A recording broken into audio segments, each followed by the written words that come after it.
क्रांती चौकीमध्ये सर्वजण विद्यार्थी मित्र एकजुटीने जमा झाले. धर्मेंद्र प्रसाद यांचा राजीनामा आज खऱ्या अर्थाने ही खरी भावपूर्ण श्रद्धांजली आज आम्ही विद्यार्थ्यांना अर्पण करतो. हा जो आनंद झाला आहे, दुःखही आम्हाला तेवढंच आहे की 22 विद्यार्थ्यांनी आत्महत्या केली आणि नीट पेपरबद्दल, आणि आनंद तेवढा आहे की धर्मेंद्र प्रधान यांचा राजीनामा झाला. पण इथपर्यंतच थांबणार नाही. येणारे पुढे जे मंत्री आता ज्यांनी हातात जो कारभार घेतला आहे त्यांच्याकडून फक्त आम्हाला एकच अपेक्षा आहे की त्यांनी धर्मेंद्र प्रसादसारखं व्यवस्था करू नये आणि त्यांचं काम त्यांनी व्यवस्थित करावं. परत जर समजा जर या पेपर लीकसारखा प्रकार जर घडला तर आज आम्ही विद्यार्थ्यांना शांतपणे श्रद्धांजली वाहून मेणबत्ती लावून कार्यक्रम करतो आहे. यानंतर आम्ही क्रांतीची मशाल पेटवल्याशिवाय राहणार नाही. बोला, अजून कोण बोलला? बोला. आज जे आम्ही हे करतोय कॅन्डल मार्च, हा एक म्हणजे ज्या सरकारला एक संदेश पण आहे की आम्ही जे करतोय तो फक्त एक जे म्हणजे 21 जणांची जे वारले आम्ही त्याच्या शांतीसाठी करतोय. आणि याच्या आधी जो प्रोटेस्ट झाला व जो धर्मेंद्र प्रधानने राजीनामा दिला ती खूप म्हणजे एक आनंदाची पण सुद्धा बातमी आहे, कारण की आनंदाची सुद्धा बातमी आहे. आणि यानंतर जर म्हणजे चेतावणीसुद्धा आहे ती सरकारला, तर यानंतर अशी कोणती घटना घडली तर विद्यार्थी मंच किंवा हा युवा शांत बसल्याशिवाय राहणार नाही, हे आता सरकारला कळलेलं आहे. आणि हे आता समोर आम्ही काही होतं. आम्ही क्रांतीचौक इथं कॅन्डल मार्च केलेला आहे. जे 22 जणांनी 2026च्या नीटच्या पेपर लीकमुळं ज्यांनी आत्महत्या केलेली आहे, सुसाईड केलेली आहे, त्यांची माझ्या हिशोबाने काही चूक नव्हती.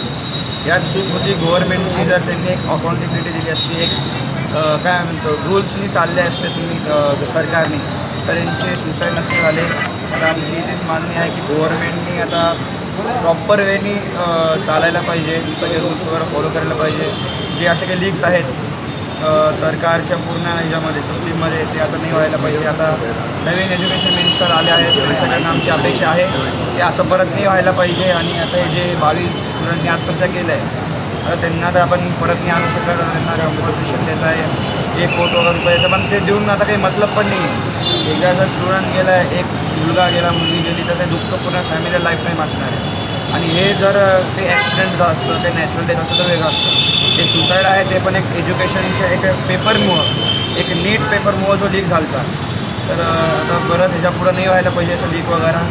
आमची एवढी मागणी आहे सरकारकडनं. आम्ही आता जे काही बोलू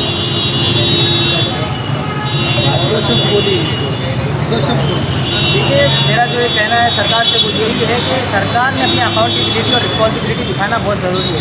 अगर सरकार अपनी रिस्पॉन्सिबिलिटी और अकाउंटेबिलिटी ना दिखाए और इनरिस्पॉन्सिबल रहे तो इन सरकार को गिराने के लिए हमारे पास भी हक है.